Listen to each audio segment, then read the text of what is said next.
We've gone over how to set up our deadlift, but let's go over the actual execution of the lift, some problems that may arise, and what you can do about it. So we'll start with conventional and then do sumo as well. So when we set up for our conventional, midfoot over the bar, hinge down, grab right outside the legs. We generate some tension, pull that slack out. So that is step one to the execution of the lift. So once you're set up, got the knees in, we want to push into the floor. Make sure our arms are nice and long, ears away from the shoulders, and we're going to push into the floor just a little bit. Notice how that bar actually comes up a little when the weight is lighter here. That is me pulling the slack out of the bar, that jiggle. I'm pushing the slack out of the bar. Push the world away, create plenty of tension so that everything we do is driven right into the bar. Armpits stay over the bar. I'm not getting back too far. If I get my shoulders behind the bar, I lose all leverage. So that is the starting position. We generate that tension. First thing we do is drive the world away. I want to push the world away, pushing with the quads to start that movement. Drive it up. We're staying over the bar all the way through our knees so that our hips stay back, and then we finish that lockout. If we struggle to get the bar off of the floor, either we're not doing a good enough job of generating tension at the start, so we're not generating enough tension so that when we pull, the first thing that happens is that our hips shoot up, we lose tension in our lats.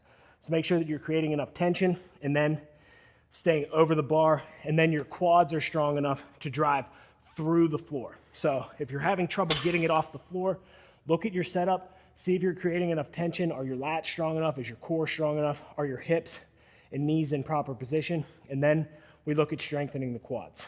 Next thing is you'll see people that excessively round their back. Now, rounding is not necessarily an issue, but it can put us in compromised positions and less strong positions. So we want to maintain position so that we're as strong as possible. Now, if we're pulling off the floor and our back is coming here and our hips are coming underneath of us, we're not able to maintain tension in the core or the lats.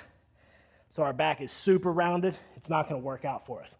But we can round a little if we can keep our hips back, maintain tension, and then be able to drive the hips through. So that's one of the other problems is if we get that bar up to here and we can't finish, because look at where my hips are. My glutes are fully contracted. I have nothing to drive through, so I'm just lifting with my back at that point. So we want to be able to keep the hips back, and that starts with our setup as well, being able to drive through those quads, staying over the bar so that our hips stay back. If when we pull, we get behind the bar, notice where my hips are now. Now I have to ramp to finish that lift. I can't drive through with my glutes because they're driving through too early, because my quads are not strong enough, my back is not strong enough to maintain leverage and maintain position. So if you're struggling with your lockout, strengthen your glutes, but strengthen your setup and your drive off the floor, because that might actually be where the problem is arising, or you're just not strong enough in your back, in your core, your lats to maintain leverage. Thinking about strengthening those things. If we need to strengthen the lats, I really like barbell rows or Pendlay rows. So starting here from the floor, we're just gonna row up.